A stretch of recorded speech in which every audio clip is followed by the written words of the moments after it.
एक भारी आवाज गूंजी। जो भी इस दिए को जगाएगा उसकी हर इच्छा पूरी होगी, लेकिन बदले में उसकी सबसे प्यारी चीज चली जाएगी। थुंग थुंग का दिल जोर जोर से धड़कने लगा।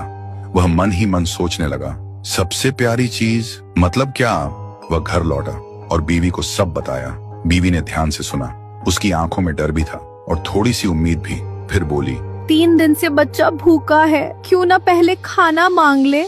थुंग थुंग ने कांपते हाथों से दिया जलाया और धीरे से बोला, हे दिए, मेरे भूखे बच्चे के लिए अनाज दे दो, बस पेट भर खाना दे दो। अचानक पूरी झोपड़ी अनाज और रोटियों से भर गई।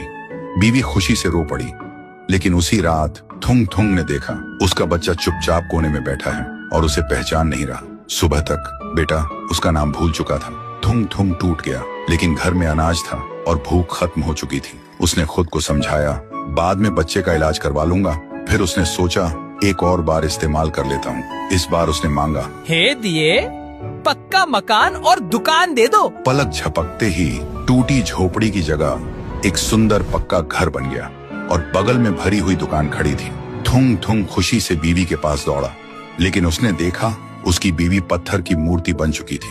थुंग थुंग चीखता रहा, रोता रहा और कोने में रखा वह दिया हंसता रहा, क्योंकि शर्त वही थी, हर बार सबसे प्यारी चीज खोना।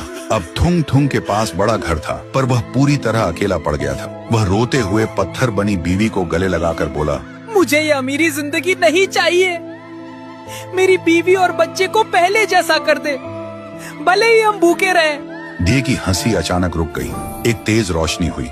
जब रोशनी हटी, न पक्का घर था न अनाज का ढेर। फिर वही पुरानी टूटी हुई झोपड़ी थी, लेकिन सामने उसका बच्चा खेल रहा था और बीवी मुस्कुरा रही थी। थुंग थुंग ने सुकून की सांस ली और उस मनहूस दिए को वापस श्मशान ले जाकर मिट्टी में हमेशा हमेशा के लिए दफना दिया।